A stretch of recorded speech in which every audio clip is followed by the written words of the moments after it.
language, then you kind of you want to go to that country, right? You want to use that language because in your home country there's probably not a lot of opportunity to speak Japanese. So my first time going to Japan was on as an exchange student to Keio University in Tokyo. And I really enjoyed my time there. So after I finished my language exchange, I really wanted to spend more time in Japan. So once I graduated from university, I decided to do a working holiday, which is something that we'll talk about later as well, because as a Polish citizens, you are also eligible for working holidays. So if you're interested in that, then I'll give you some details on that later. And from there, so from that working holiday, I did some English teaching and language teaching, but I still couldn't get enough from Japan. So I kind of looked for a job and changed my working holiday visa to a working visa. And I've been working full-time in Japan for almost 2 years now. So yeah. If that's something that you're interested in, if you're interested in working in Japan for full-time in the future, then working holiday is definitely something that you can use to kind of kickstart that kind of career, if that's what you're interested in. But enough about me.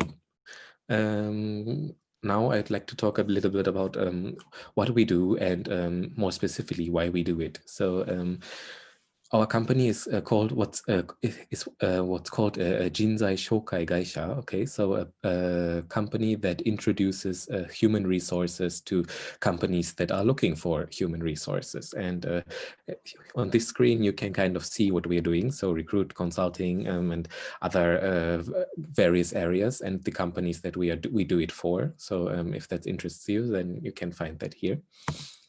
And in this area, well, we have basically 4 kind of areas that we provide support in, but recently we've been especially focused on number 3, so the job placement service, which includes summer jobs and working holidays and normal working, and for example also the recently newly introduced Tokute Gino, or a specific skilled worker visa. So yeah, if you just remember as for number 3, I think that's fine. 1, 2, and 4 are not that important to our overall business operations. And a bit more about why we do what we do. If you've studied Japanese society, maybe you have a sociology classes in university or something, and then you will know that Japan has a big problem with a very rapidly aging population. And almost 38% of the population are predicted to be 65 years or older by 2060. Okay, so that's over 1/3 of the population are predicted to be basically retirement age by 2060. And that's obviously a big problem, because if you have that many old people, who is going to work, right? Who's going to pay taxes and basically move the country forward? So along with this aging population, we also have a declining birth rate, and people are getting less and less children. People are getting less, not married anymore, and stuff like that. So in general, the workforce is rapidly shrinking. And the population of Japan is predicted to shrink below 100 million actually by 2060. Right now it's around 126 million. Okay, so the population is estimated to shrink by over 25 million in basically just 40 years. So yeah, as a result of that, Japanese companies are starting to look overseas to kind of supplement these the lack of of a workforce. So that's a big reason why we do what we do, because there's just not enough Japanese laborers to fill all the job vacancies that are available in Japan. Here, for example, you can see how many jobs are available and how many people are searching for jobs. Okay, so the light blue bars that you can see here are people looking for jobs, okay? And the dark blue, or darker blue, I guess, bars here are available job openings, okay? And as you can see, the recent trend is that there have been a lot more job openings available than people that are looking for jobs, okay? So basically, if anyone that's willing to do anything, then they'll most likely be able to find a job in Japan, okay? And you can see here in 2009, there's been a big crash when the financial crisis hit. But even though we are kind of undergoing a financial crisis at the moment as well, thanks to the coronavirus, but as you can see, it actually has not affected the this availability of jobs that much. Okay, you can see here, this is from August 2020. Okay, and there's still more jobs available than people that are looking for jobs. Okay, so even though the coronavirus has brought its fair share of financial problems with it, the lack of workforce is still a bigger issue, actually, for at least economically speaking, at the moment, than the coronavirus. And this is definitely, as I said earlier, as the population is shrinking, this is trend is predicted to go only even higher up than it was in last year, for example, in 2019. So once we've recovered from the coronavirus, whenever that will be, then it's definitely predicted that this trend will continue to go up. Another reason why, for example, Japanese companies are looking to hire overseas staff, workers from overseas, is that tourism in Japan is booming. So if you have a look at this graph down here, these are tourism numbers, okay, by year. Kind of disregard this year again, that's the coronavirus, and as you probably know, tourism has basically ground to a halt. Tourism, there's nobody's going as a tourist anywhere, and I guess that's for the better, at least for right now. But until last year, there has been a lot of there have been many tourists coming to Japan, and this has been rapidly rising, right? So, for example, for 10 years ago, there was only approximately 8 million people coming to Japan in a year as tourists. And in 2019, there's already been 32 million people coming. So numbers have actually quadrupled, okay? And coupled with that is, as you may be aware, if you're studying Japanese yourself, then you know that Japanese is a very difficult language. So, but that works on the flip side as well. If you're a Japanese native speaker, then it might be pretty difficult for you to acquire a foreign language, okay, and be able to learn a foreign language. So if you've ever been to Japan, then you might be aware that basically everybody only speaks Japanese. Sometimes if it's in the tourism industry, there might be people that speak English, but in general, if you don't speak Japanese in Japan, then you'll have problems, okay? And that's why foreign companies are starting to hire overseas staff as well. So they have the possibility to conduct business in other languages other than Japanese. So yeah, general awareness in the world of Japan as a country is rising due to tourism, and foreign talent is sought after by Japanese companies so that they can answer to that kind of interest. Yeah, I've alluded to this earlier multiple times already, but I thought I should talk about the coronavirus situation in Japan. And I've kind of compared it here to Poland. I mean, it's kind of unfair because, you know, Poland is in the middle of Europe and Japan is an isolated island. So, of course, Poland is going to have higher infection numbers. So don't take this as a contest. I'm not saying that, oh, look at Poland, they have such high numbers. I'm just wanted to give you some context, okay? So at the moment, we have had around 600,000 cases, round about there, of coronavirus infections in Poland, and only 110,000 cases in Japan. And of these 110,000 cases, over 30,000 cases have been in Tokyo. Okay, so that's almost 1/3 has been in Tokyo, which, as you may be aware, is the most densely populated area of Japan. So basically, if you go to the countryside, it's probably very unlikely that there will be anybody infected with coronavirus, or that there will be anybody that will infect you with the coronavirus.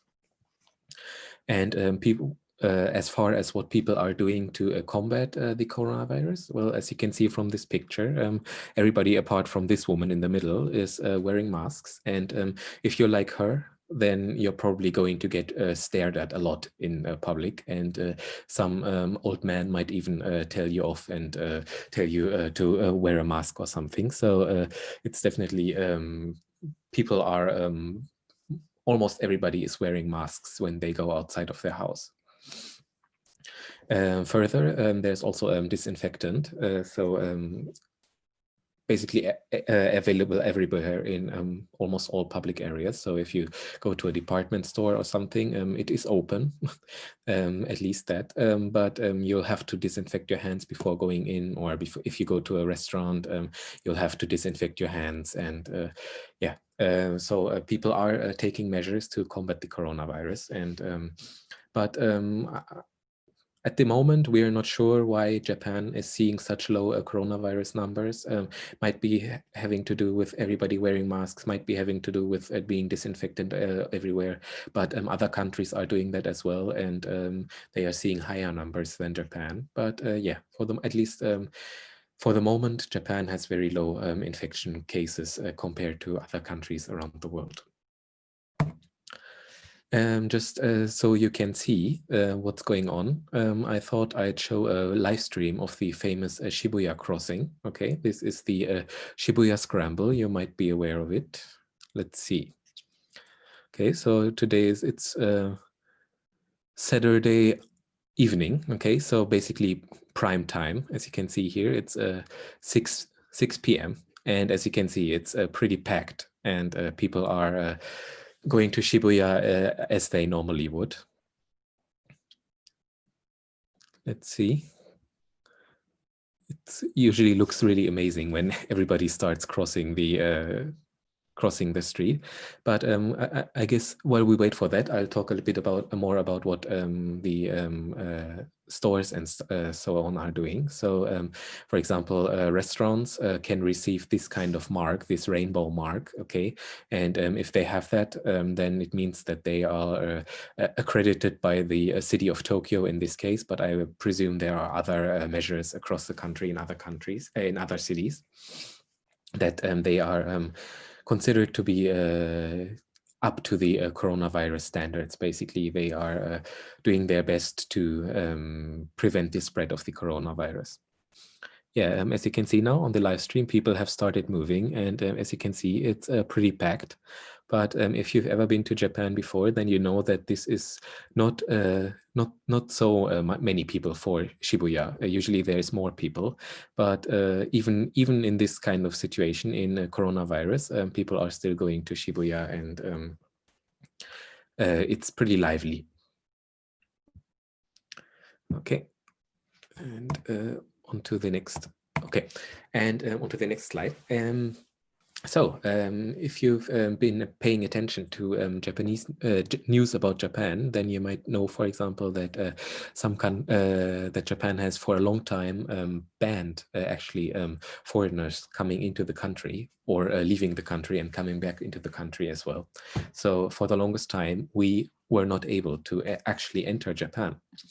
But that's been changing recently. Okay, so starting in October, so about a month ago, the new Prime Minister of Japan, who is called Suga, so it's not Abe anymore, we have Suga now, and he has decided that rather than the coronavirus, actually the economy is more important. at least for the moment. And to revitalize the economy, he has introduced various measures to enable foreigners to come into Japan again, on at least on business. Okay, so this is not for tourists at the moment, but everybody that wants to come on Japan, for example, with a working visa or a working holiday or internship or stuff like that, they will probably very soon be able to enter the country again. And many people have already been able to enter the country under this scheme. Okay, so it's definitely, for example, if you're considering to do a summer job next year, it's probably very likely that Mr. Suga will allow you. Probably not personally, but he'll introduce some measures that will enable you to enter the country again. Okay, and now to speak a bit more in detail about what we can actually do for you and what about this program itself. So it's an internship and summer job program, as you probably are aware. Okay, and you might be asking yourself, what's the difference between an internship and a summer job? Well, internship and summer job, basically the biggest difference is that you can only apply for an internship visa if you can get credit for an internship from your university. Okay, so if your major allows you to get credit, from an internship, then you can apply for an internship visa. And if you cannot get any credit from an internship, then you cannot apply for the internship visa. So following that, you have to, of course, be enrolled in university to apply. You have to be pursuing a bachelor's degree.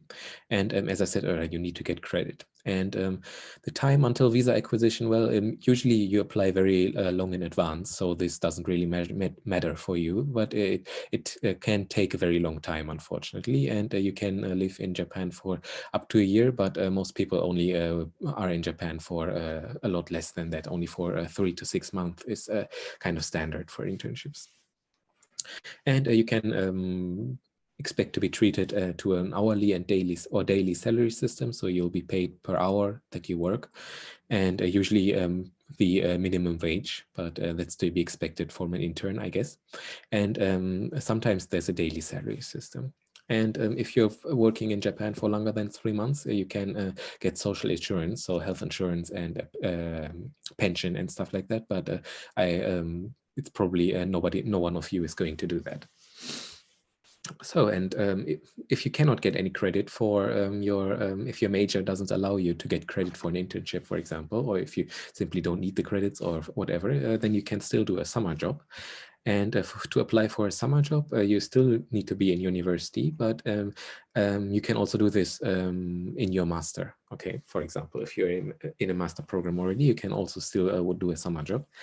And what you're going to need is a summer vacation certificate. So you're going to need a kind of paper from your university that states that your summer vacation is from this day to this day. So you have to prove that it's actually your summer vacation to be able to do a summer job. And again, you're probably going to apply a long time in advance. So this doesn't really matter to you, but it's going to take about maybe 1 to maybe 3 months to apply for this visa. And usually you can reside in Japan with a summer job visa for up to 3 months, or 90 days is the usual period.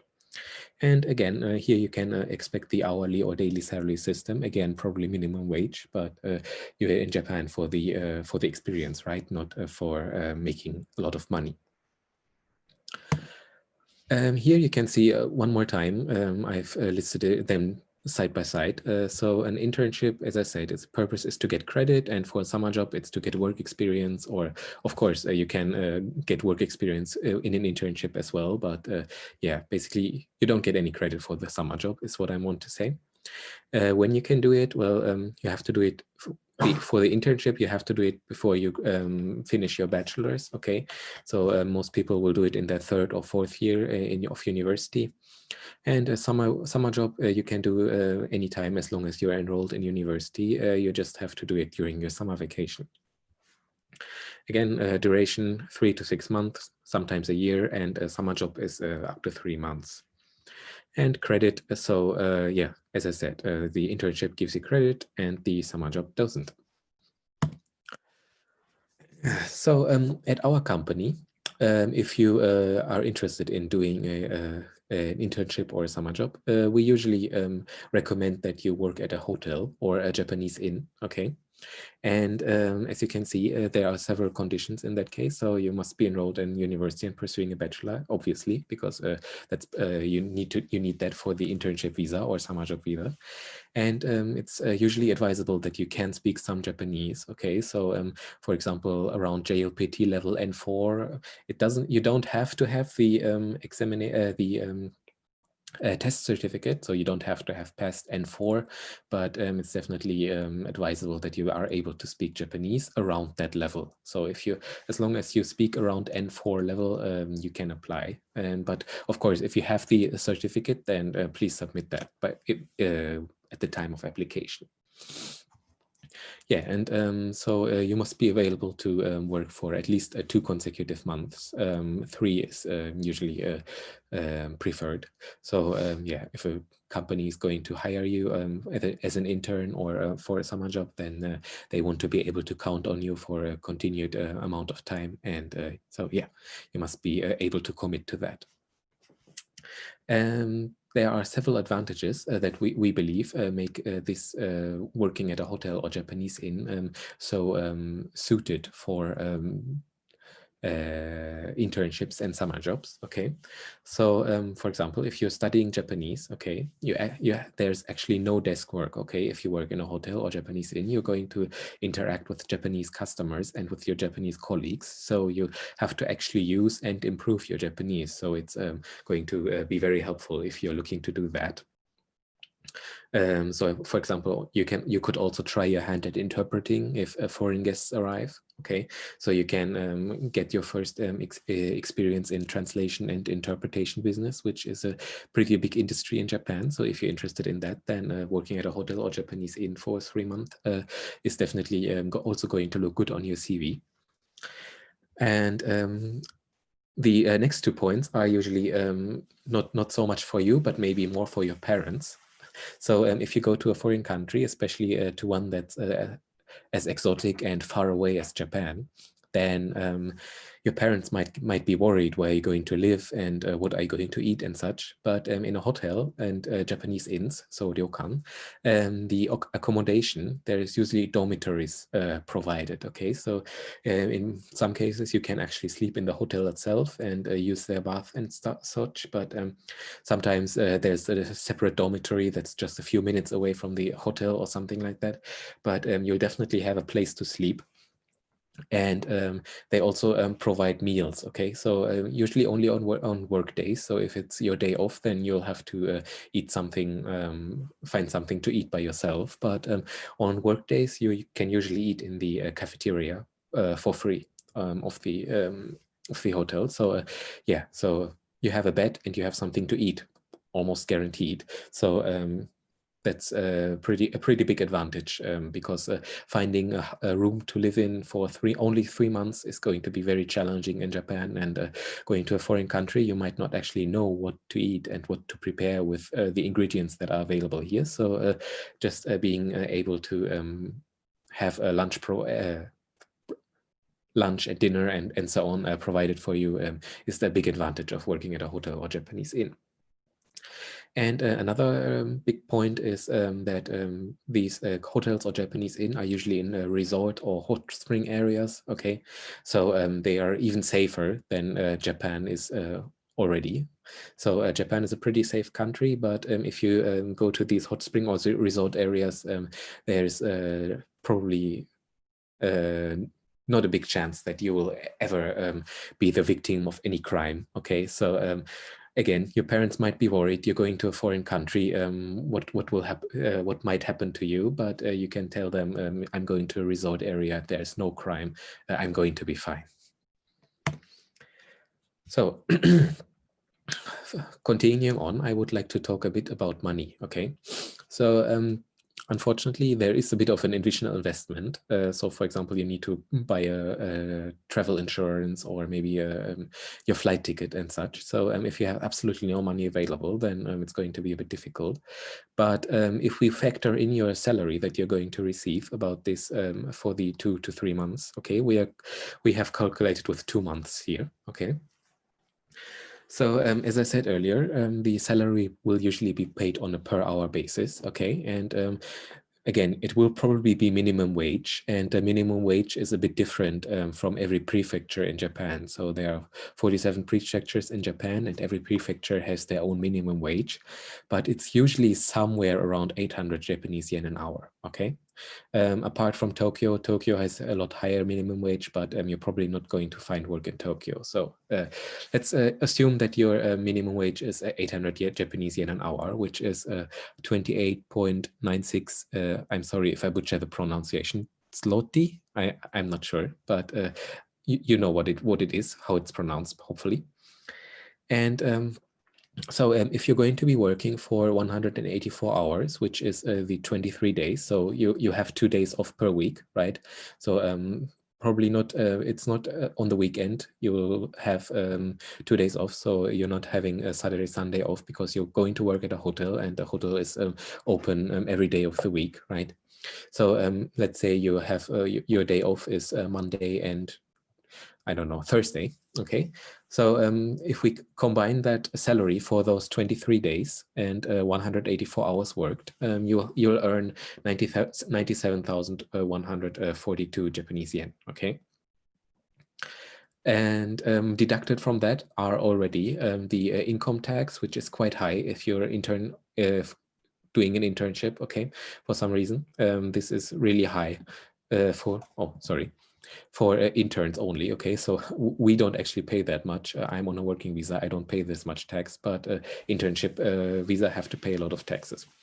And there's also usually a 10,000 Japanese yen a month fee for the dormitory and the meal and the food, okay? So that's deducted already. So, but after that's deducted, you still be able to take home 97,000 Japanese yen, okay? Now let's consider your expenses. So let's say a round trip ticket to Japan. So next year it's going to be the Olympics. Tickets are probably going to be expensive, and considering that it's a coronavirus and everything, it's a bit hard to predict. So $1,500 US we have taken as for this calculation, okay? But if you've ever flown to Japan before, you know that this is pretty high, and you can probably find cheaper tickets. But yeah, we don't know what's going to happen in the future, so let's just assume your ticket is going to be pretty expensive, so around 5,700 zloty. And you're also going to need travel insurance, okay, which we've estimated to be around $100, so 380 zloty. And same goes for transportation inside of Japan. So if you arrive at the airport, you still need to go to the hotel where you or wherever you end up working, right? So you might have to take the bullet train or maybe an overnight bus or something. And so yeah, we've calculated about $100 for that. And of course, you're not going to receive your first salary immediately. So you also need to pay your living expenses. Again, bed and food are probably paid for. So this depends on the person, right? How much you're going to need. So we couldn't really factor that into our calculation. But yeah, maybe another $100, depending on how frugal you are able to live. Okay, and so the result of our calculation is if you are working for 2 months, so if you're working for 3 months, then you're going to be able to earn even more money, okay? But if you work for 2 months, then your total salary is going to be 7,036 zloty, or 194,284 Japanese yen, okay? And if we add up your total expenses, then it's 6,466 zloty, or $1,700. And if we So if we deduct your expenses from your salary that you're going to earn, you can see that you're still going to be able, you're still going to be able to take home 546 zloty actually at the end. So, and that's only assuming that you're working for only 2 months. And that's assuming that you actually pay $1,500 for a round trip ticket, which is pretty expensive. So your salary will actually cover your expenses, and you actually get a bit out of it. So you can spend it on, I don't know, anime figures or something. So you're not going to make any, not going to take a financial loss. Basically, you just need to be able to buy a ticket and have that money available for you. And if you have that money, then you can earn it back over the course of your internship, basically. Okay, now we just quick look at example job offerings. Okay, so for example, let's say you have decided to apply for an internship. You might receive this kind of letter from us showing you what kind of jobs are available. So you would be working as a hotel restaurant staff. So bringing people their food and maybe preparing the buffet and stuff like that. And you'd be employed for 3 months, and you'd be working in a shift system. Okay, so that's usually the case in hotels. As if you ever worked in hospitality before, then you will know that there's a pretty there's sometimes where it's really busy, and sometimes where nothing's happening at all. So for example, here in this hotel, you would be working from 7 to 10 and from 4 to 8, okay, in the evening.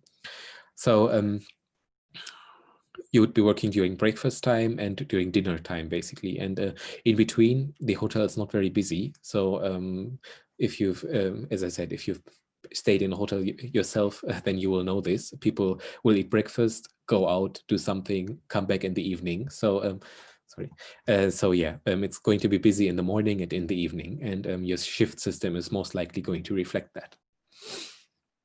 Yeah, 2 days holidays a week is standard.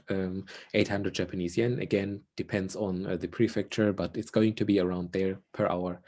There might be, if there's overtime, which as an intern, not that likely, but who knows, then you usually get some extra money, and there's not going to be no pay rise because you're only hired for 3 months after all. So finally, I'd like to talk a bit about the living conditions in the dormitory. Okay, so it's usually going to be a 1 or 2 person room, depending on the hotel. There's going to be Wi-Fi available, definitely. Wi-Fi, aircon, TV, washing machine. The aircon kind of depends. For example, if you're in Hokkaido, where it's pretty cold, then maybe you don't have an aircon, but you'll actually have a heater, because that's going to be more necessary than an aircon, actually. So yeah, that depends. But you usually have an aircon available, TV, washing machine, as I said, shared bath and toilet. As I said, it's a dormitory. So if you've lived in a student's dormitory before, then it's probably pretty close. Fridge and kitchen are sometimes available, and as I said, meals are provided, but usually not on days where you're on your holiday. Okay, so you can't eat in the cafeteria on your day off, so you have to prepare something or buy something on those days. Okay, and how do you actually apply for the internship and summer job? Okay, so I've written the process down here. It's pretty straightforward. First, you let your teacher know, okay? And then we ask that you create a Japanese CV. If you have Japanese classes, it's probably something that you've done already, creating a Japanese CV. And once you have that CV, and we would also like you to record a self-introduction video, okay? So just a short video. You can use your smartphone, for example, to record the video. That's pretty easy, okay? And where you introduce yourself in Japanese, okay? So as this internship and summer job is only for 3 months, doing a whole-blown interview is probably not worth it for the hiring for your potential employer. Okay, so just a 2-minute short video where you introduce yourself in Japanese is usually all it takes to get hired at a hotel. Okay, and once we have your CV and your self-introduction video, and we will then share those with interested companies. Okay, so that's the third step, and matching. So we will show your CV and your self-introduction video to people, and if they are interested in hiring you, then we will show you the working conditions. So that's this kind of contract again. Okay, and if you think that 800 Japanese yen an hour is enough for you, and if working morning and evening is okay for you, then we will come to an agreement, and you will sign the contract, and they will sign the contract, and you can come to Japan already. So what you need to do then is prepare the flight, reserve the e-ticket, apply for a visa in your country, and that's you're going to have to prepare for the visa application yourself. But if you've ever looked that up, for example, you might be aware that you need a certificate of eligibility. So you need to have a sponsor basically in Japan that guarantees that they are going to employ you, and we'll prepare all that for you. We'll send you all the documents basically that you need at the time of application. But the application itself still has to be carried out by you, unfortunately. So you have to go to the Japanese embassy in Poland and apply. And but once you've done that, all you have to do is prepare for working in Japan, basically. So the self-introduction video. Okay, so as I said, there is no interview, most likely. Okay, so this video is actually pretty important, right? It's the first point of reference for your potential employer. The first time they will actually see you. So it's a good, very important to leave a good first impression. Okay. So the length, the video should be around 2 minutes. If it's too long, then probably most people are not going to watch it. And if it's too short, it gives a bad impression. Okay, or he couldn't be bothered to record a 2-minute video. So yeah, around 2 minutes, maybe 3. If you have a lot to tell us, then that's okay. But around 2 minutes is what you should aim for. Okay, the language should be Japanese. Okay, so this is also important. For example, if you don't have a JLPT certificate, then this is the time where you can show that you can speak Japanese and that you can actually work in a Japanese working environment. Okay. And but if you are not confident in your Japanese, don't worry too much about it. Okay, so you don't have to use the correct grammar all the time. As long as we kind of get what you're trying to say, it's completely fine. Okay, so don't worry too much about it. And as I said, sorry. As a recording device, your smartphone or any other device is fine. And if you have a camera or something, then of course you can use that. But probably smartphone is the easiest. And regarding the contents, okay, so at the beginning of the video, you should state your university name, your faculty, department, your name, and your grade, okay? Then state your reason for applying for an internship or a summer job. Then state your reason for learning Japanese, okay? So why have you chosen to learn Japanese? Have you been to Japan before? And if so, where did you go? Or maybe if you haven't been to Japan, you could talk about where you would like to go in Japan. Or maybe if you have any interest in Japan, you could talk about that. And then state your plans after graduation. Okay, so basically, what are you going to do after you complete the internship and graduate? Will you go on to do a master? Do you want to look for work in Japan, maybe? Or do you want to work in your home country? Whatever. And lastly, try and promote yourself a bit. This is called Jiko PR in Japan, and it's pretty important. And so, for example, if you have any hobbies that you're particularly good at, maybe you're very good at calligraphy or something like that, then this is the time where you can tell us about that, okay? And now we have an example. This is a Hungarian student that came to Japan, I think maybe 2 years ago now, okay? And let's have a look at what kind of video she prepared for us.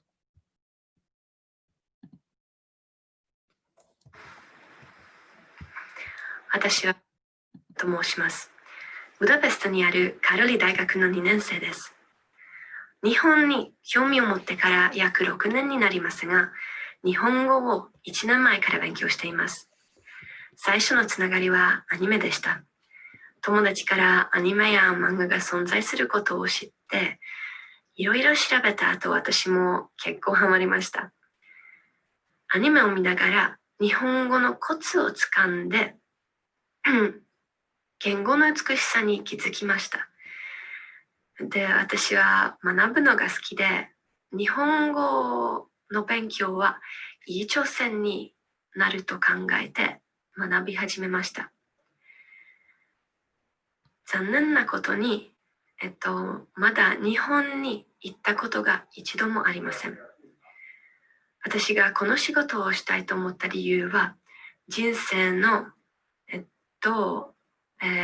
経験を積み、自分が生きていくために必要な情報を得るためです。もちろん日本語を勉強したいという気持ちもありますが、それだけではありません。卒業論文では日本人やハンガリー人の式について比較したいと思っていて、日本でのホテルの仕事はこれに関する情報を得るのに一番良い方法だと思っています。残念ながらまだホテルの仕事をしたことがありませんが、勉強することが趣味なので、新しい仕事もすぐに覚えられると思います。こんな私ですが、どうぞよろしくお願いいたします。Okay, so yeah, she is pretty good at Japanese. I mean, she's using phrases that even I don't remember. So yeah, if you're not as good as her, then please don't worry. You don't need to be able to speak Japanese as well as her. But just so you have a general idea what you can do, what you can talk about, for example. Another big point is it's probably a good idea if you don't edit the video, okay? So maybe write a script and memorize that, and then take it as many times as you need to basically memorize your lines and until you're satisfied with your video. But I wouldn't edit it, okay? So it's only a 2-minute video, and if you edit that, then it kind of looks like you're maybe cheating a bit, okay?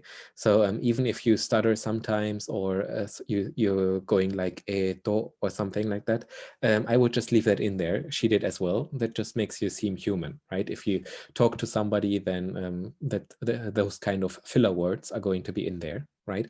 So yeah, don't worry too much about that, but I wouldn't edit the video. I would do it in one take. It's just 2 minutes, right? So just write a script and memorize that, and then do as many takes until you are satisfied.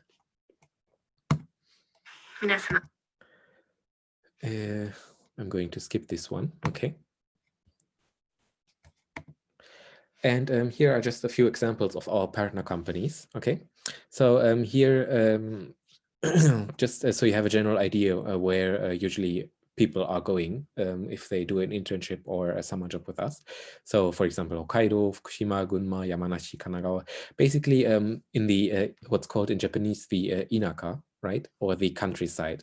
So if you absolutely want to go to Tokyo or Osaka, then probably an internship at a hotel is not the right opportunity for that. But if you're interested in the Japanese countryside, then we can definitely offer that. Here you can see a few pictures from hotels around the around the Japanese countryside. So you can see they are pretty luxurious. Japan is also has a lot of domestic tourism. So, okay, so Japanese people traveling inside of Japan. Okay, so yeah, there are many pretty luxurious hotels all over Japan. Okay, and now I would also like to just briefly talk about what we can do for you after you graduated university. Okay, so maybe you've done your internship, you've done your summer job, and now you've graduated university and you would like to work in Japan. Well, as I talked about earlier, you could, for example, do a working holiday.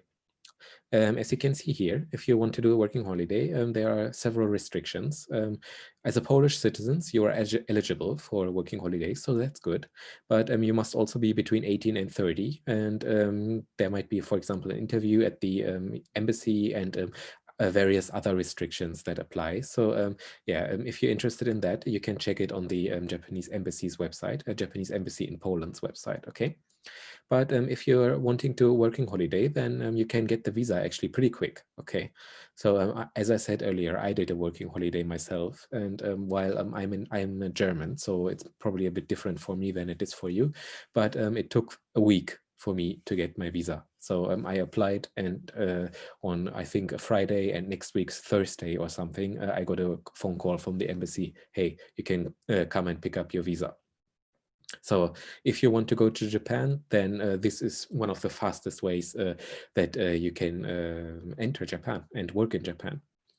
And you can stay in Japan for up to 1 year under a working holiday. And again, because your visa is only a 1-year visa and it's just a working holiday, so if you're familiar with working holiday, then you're probably aware that your main focus should be traveling and not working. That's kind of the intent of the visa, at least. So most likely what you're going to find is more short-term work, maybe similar to the work that you would do if you're an intern or on a summer job. So it's a hourly or daily salary system.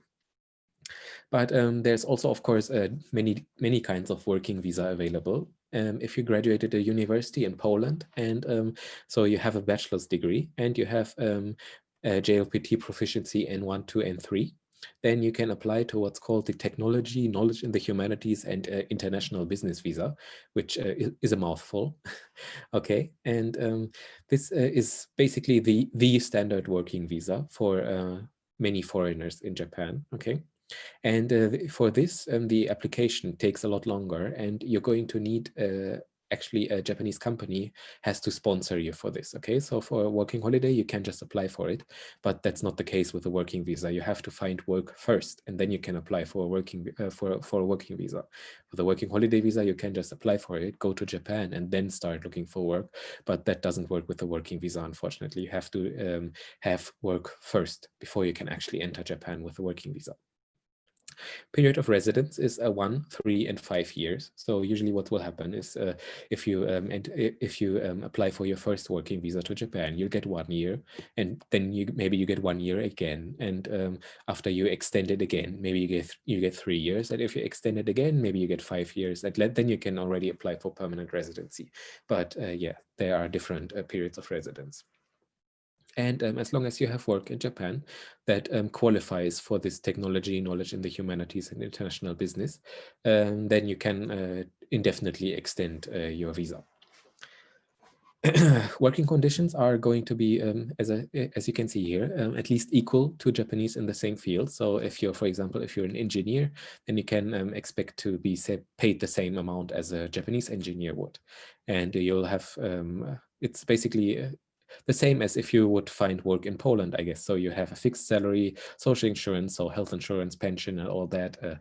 You have salary rises and bonuses and promotions. So you're fully working in Japan if you have a working visa. Here you can see this. You can see a bit more detail if you're interested in this. To apply, you have to be.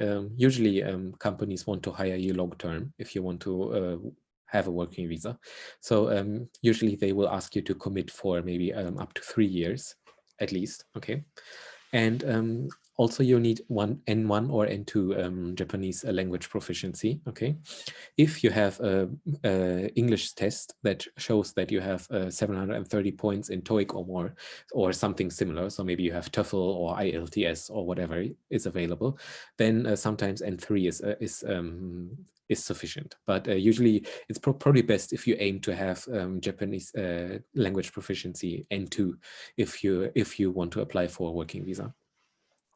Quick note, if you're an engineer, then you don't need the Japanese language proficiency. Okay, so if you're an engineer, then you can skip this part. Then just English basically is okay, and you can apply for a working visa. But every non-engineer, if you're not an engineer, you're going to need the Japanese language proficiency. And generally work involves basically speaking Japanese. Reception, marketing, accountant, translator. The list is pretty long, and as you can guess from the name, technologies, knowledge in the humanities, and international business, it's very vague, right? There's a lot of possibilities under there, but as long as it kind of fits, you can probably do it. And for the working holiday, you must be between 18 and 30 years old. So there's an age restriction on this, unfortunately. So if you're older than 30 at the time of application, then yeah, you cannot apply, unfortunately. So if you turn 30 during your working holiday or something, that's no problem. But at the time of application, you cannot be older than 30. You must have a flight ticket to Japan, or a reservation at least, and usually you need to prove that you have some money. Okay, so if you go to Japan, you're probably not going to find work immediately, so you need some money to rent a room and buy food and so on, and buy your return ticket to your country and so on. So you need to prove that you have some money available with which you can finance your initial stay in Japan. For a working holiday, being able to speak Japanese will definitely be a big advantage. If you don't speak Japanese, it's okay. So you don't have to be able to speak Japanese. But in that case, there are probably not many jobs available for you. So if you only speak English, then it's probably going to be a bit difficult.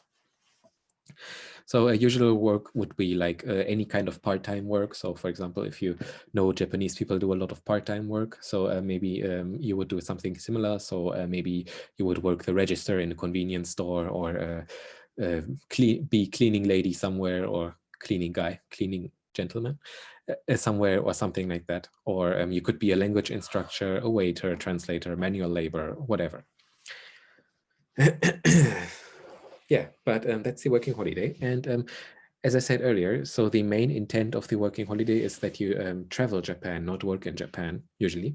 So it's important that when you apply for the working holiday, that you state that on clearly, that you do not intend to use this to, for example, start a career in Japan. Now, I kind of did that. So it's not like you cannot do that, right? But at least at the time of application, you have to kind of pretend that you plan to return to your home country again after 1 year. Okay, and yeah. We have an example of a contract for a work visa here, but these contracts are going to be so varied and different, yeah, that it doesn't really make sense actually to look at this contract now that I'm thinking about it. So yeah, basically you're going to have a fixed contract, a long-term contract, and you're going to receive a fixed salary. Yeah, as long as you remember that, you should know the basics about the work contracts. Okay, and if you want to apply for a work visa or working holiday, so as I said earlier, it's usually, for example, if you want to apply for a work visa, you need an employer before you can apply for it. Okay, so you have to do it, basically you have to do it on your own, or you have to do it through us. In which case you can contact us directly. And again, we will probably ask you for a CV and a self-introduction video. And then we will look if there's companies available looking to hire you. So maybe hotels or factories or other international companies or something like that. So it's the matching state again, okay? And if there's people that are willing to hire you, we will send you their working conditions. And because it's for a work visa, there will probably be an online interview in this case, okay? So you'll have an interview, And if that interview is successful, then you will come to an agreement and sign a contract. And after that is step 4 again, the come to Japan step. Okay, so you will have to prepare the flight and reserve an e-ticket and apply for a visa to your country and in your country again. So the documents we will prepare, but the actual visa application you have to do yourself. Now, for the working holiday, it's a bit different. So you can just apply by yourself, and you don't need the work. You don't need to find work in advance, but you can. Okay, so for example, maybe you would like to secure work in Japan before you come to Japan with your working holiday. In which case, you could contact us again, and we could look for people that are willing to hire you for maybe around 3 months to kind of get you acquainted to Japan. Because, as I said earlier, going to Japan is it's a pretty exotic and different country, right? So yeah, if you would like to have a job, at least initially, available where you can work, then you can definitely contact us and we can arrange something for you, okay?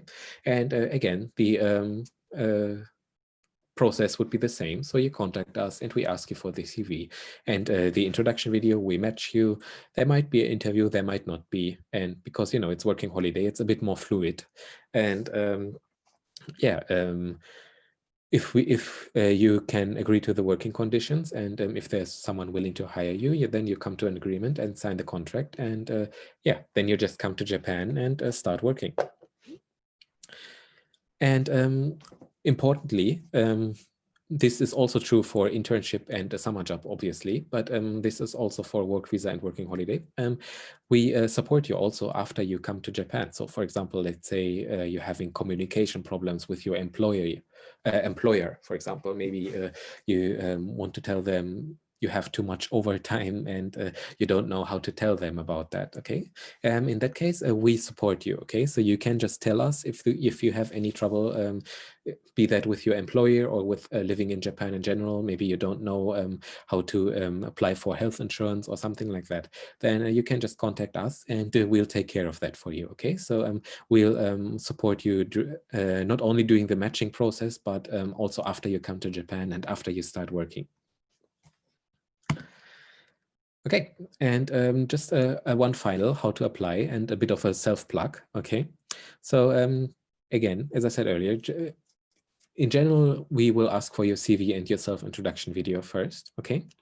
And if you apply for a visa, for a work visa or a working holiday, well, not so much, but for the work visa at least, the video should be a bit longer and make sure that you observe proper etiquette. So kind of treat it like an interview, okay? So maybe at least wear a white shirt or something like that, or basically behave like you would if it was an interview with a company, okay? And if you're applying for a full-time job, you'll probably have to sit an online interview. And if you're applying directly to us, we will usually ask you to upload the video and the CV to a cloud storage service, such as Google Drive or Dropbox or something, just because that makes it easier to share the content then afterwards with our clients, okay? And yeah, if you have any trouble with this, so if you don't know how to reach us or something like that, then you can always consult with your teachers, of course. And so you can either contact us through our Facebook page, okay? So we have this Facebook page here, Finding Work in Japan, Astmilcorp, which I actually operate, okay? So if you want to chat with me, then you can do that through this Facebook page. And if you have any questions, you can also ask me on this through this Facebook page, okay? So if you would like to, then please go to this Facebook page and follow it. And I upload information, for example, about Japan, living in Japan, and I take YouTube videos that I share here, and I write blog entries that I share here. So yeah, if you want to do me a favor, then please follow this Facebook page, okay? And you can also contact us directly via email here at info@astmil.co.jp. And I speak 3 languages, so I speak English, Japanese, and German. So you can contact me in either of these languages. I don't speak Polish, unfortunately. So yeah, please don't contact me in Polish. I'm not going to be able to understand what you're saying, unfortunately. But yeah, English, Japanese, or German, any 3 of those are fine. And again, if you contact us, make sure that you state that you're from your university name and maybe your name and age, and also let us know why you contacted us, okay? So we can categorize what we're dealing with a bit easier. So I'm very sorry that took longer than I thought it would. And but if you have any questions, then now is the time to ask. And for now, thank you very much for listening. And I hope I'm going to receive lots of messages from you. And I hope that many of you are interested in coming in Japan in the future. If you have any questions, then please ask them now.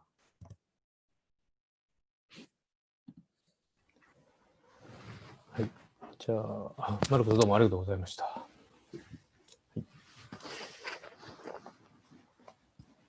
では、So if you have any questions, would you please talk to Mr. Marcus? So and at first you should put in the chat, and after that, so Mr. Marcus answer your questions.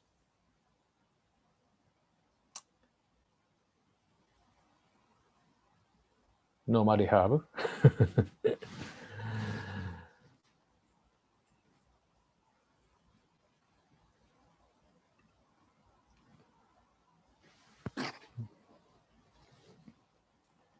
じゃあ、生島先生、OK、来ました。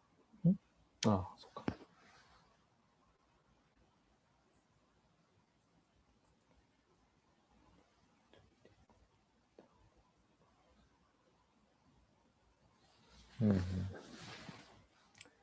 これはですね、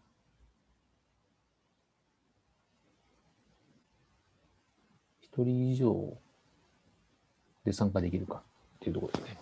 1人以上の受け入れが可能ですか？基本的には2人以上ですね。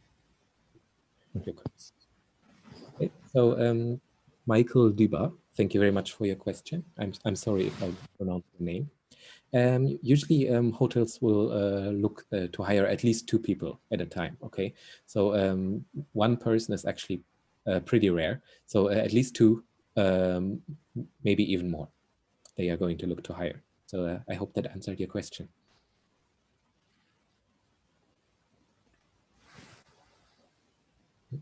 Sorry, can you hear me?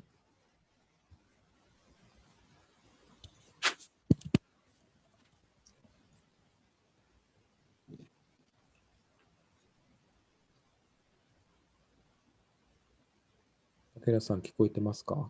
聞こえてるよ。多分、じゃあちょっとチャットで。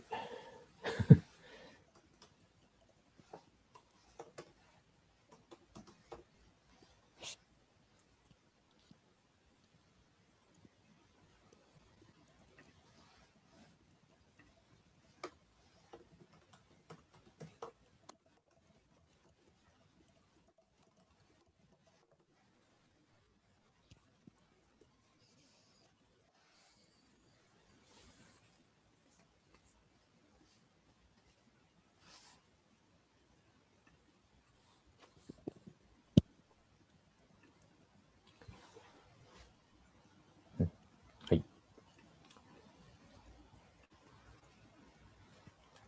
他にはないですか？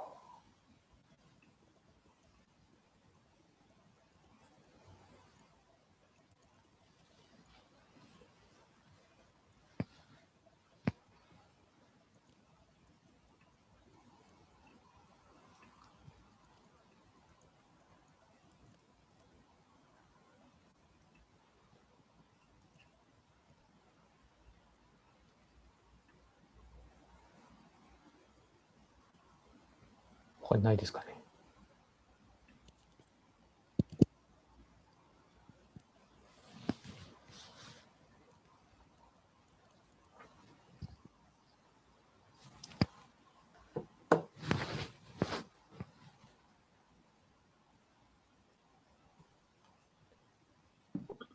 Sorry, I think I would like to ask a question.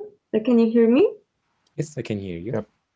Okay, my name is Victoria Piontek and I'm a third year at the Adam Mickiewicz University. Mhm. And I actually planned to go on a summer job between my second and third year, but because of the virus that well, that wasn't possible. And so I just want to check if my best option would be the working holiday, because after finishing my bachelor, I want to go to do a master's degree. Mhm. And so now that I'm in my third year of the bachelor, would it be the best option to go on a working holiday between the bachelor and the master's degree? Well, working holiday is usually for 1 year, right? So only if you only want to go for 3 months, it's a kind of a waste of the visa, right? But if you're able to take a whole year off, for example, then I think doing working holiday is definitely a pretty great experience, especially if you want to do a master that's kind of related to Japan or something. Then having the experience of living in Japan for 1 year is definitely very valuable, I'd say. But only for 3 months, I think. I mean, of course, you can do that, so that you don't have to stay for 1 year in Japan with a working holiday. You can leave anytime, but it's a kind of a waste if you only do it for 2 or 3 months, I'd say. Oh, I actually wanted to go for the whole year, so I Oh. was thinking maybe recruiting for the masters and then taking dean's leave for a whole year. Is that also an option? Of course, that's many people do that, I believe. And as I said, the application process for the working holiday is actually pretty easy, pretty straightforward. They don't ask a lot of stuff about your personal life, for example. So you don't need to have a bachelor's degree or anything like that to be able to apply. So yeah, I think you can definitely do that. Okay, thank you very much. And if you have any questions about the working holiday or the visa application for the working holiday or whatever, or if you would like to have a job for your working holiday, then you can always contact us, okay? Okay, thank you.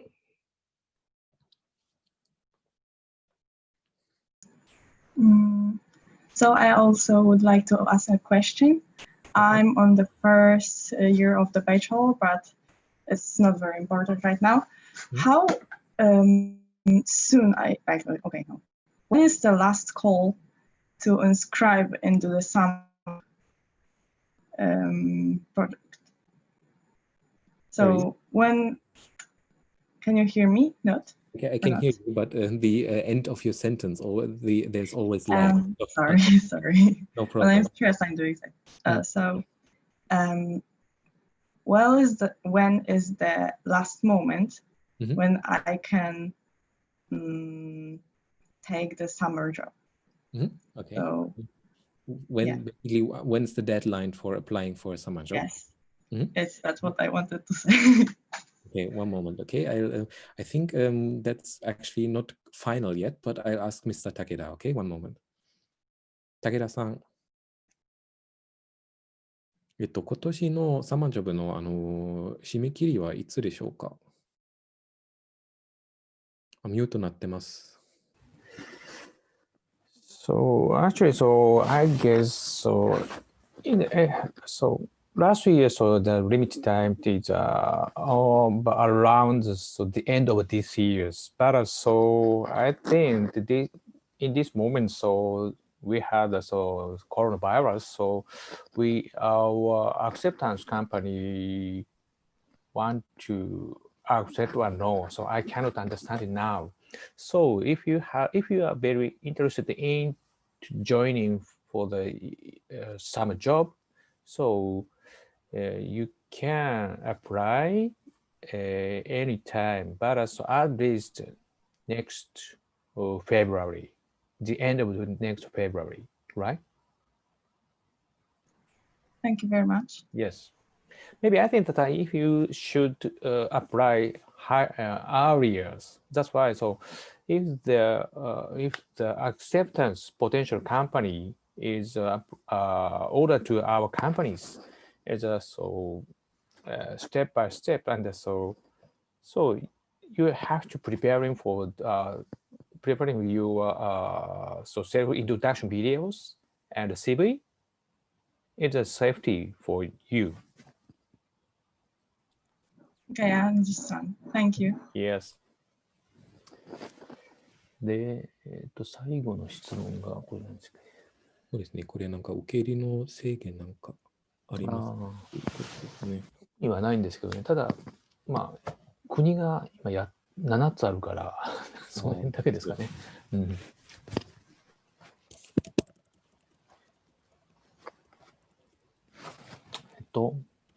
Miss Maruta? Miss Maruta question.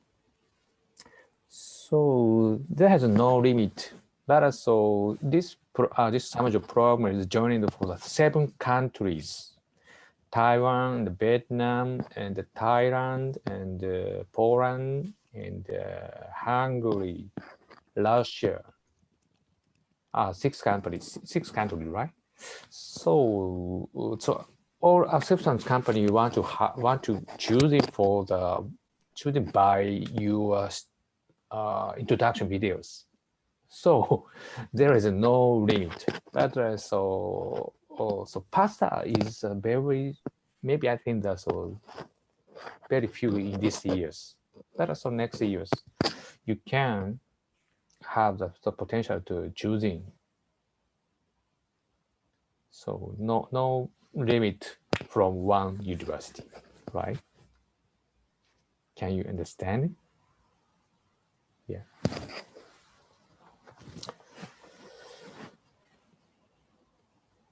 Mm-hmm.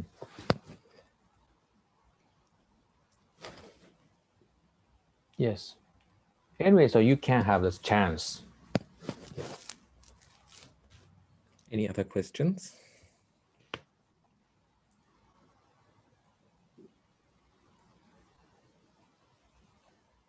And also please remember, if you can't think of any questions now, but maybe you can think of questions later, then you can always contact us on Facebook, or you can ask your teacher, or you can also write us an email. So we already supporting by Facebook. Mr. Marcus is sent for the apply by English. So if you want to prepare for some question, so would you please send us? And so if you don't have another question, so we would like to quit this meeting. But so I would like to have some pictures. I would like to take the pictures. So if you possible, so would you please turn on your cameras? Commemoration picture? Anyone? 生島先生だけですかね。皆さん来ましたね。はい。なるほど。ウィクトリアさんどうもありがとうございます。カロリーナさんもどうもありがとうございます。あとは他には来ませんかね。誰か。もう一人カロリーナさんですね。はい、ありがとうございます。じゃあ、あと5秒待ちます。はい。そうですね。じゃあ、この3方、どうもありがとうございました。じゃあ、ここでピクチャー撮らせていただきます。ありがとうございます。はい、いただきました。はい、じゃあ、これで、今日は終わりということにさせていただきます。生島先生の方でも、もし何か学校の動きとかありましたら、こちらの方にアナウンスいただければと思います。はい。先ほど回答されてましたけど、今年は2月ぐらいまで応募できるという多分ですことで。ね、今の状況を見てる限りですと、2月ぐらいにならないと多分ね、状況が見えないと思うんですね。コロナの件で。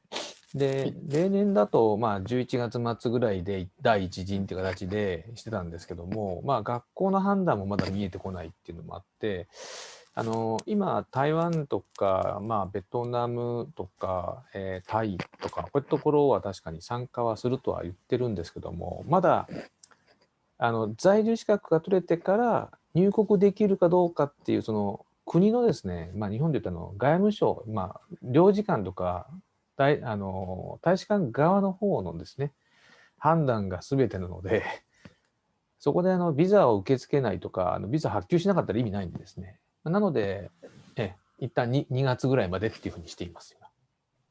わかりました。では、そんなに決断を急ぐ必要はないということで、学生にもただ、まあ、ただもし本当に参加するつもりでいらっしゃるんであればですね、もう自己紹介ビデオは先に、作っておいていただいたら、私どもの方で言うと、リスト作らせていただくんですけども、上の方から選ばれる傾向は確かに強いので、まあ、僕らの方も、まあ、モチベーション高い人たちから順番に入ってますよっていう説明もします。そうですか。それじゃあ、どう学生は動いたらいいですか？もう行きたいと思ったら。行きたいと思ってたら、とりあえずはエントリーしといていただくのが多分一番いいと思います。ああ、そうですか。はい。で、そのエントリーのエクセルを、それでは、どうしたらいいですか？学生が個別に送ってもよろしいですか？できれば先生の方で取りまとめいただけるとありがたいんですけども。で、その第一期限のようなものはありますか？はないです。まあ、そうですね。とりあえず参加したい方がいらっしゃるんであれば、まあ、例えば月末ぐらいでもいいと思います。11月末、12月末って感じで、データの更新をですね、していただければいいと思います。例えばGoogle ドキュメントとかで更新しといていただいて、それでこちらの方がチェックできるような環境になっていれば、まあ問題ないかなと思いますし。わかりました。それじゃあ、決心を固めた学生から、そうですね。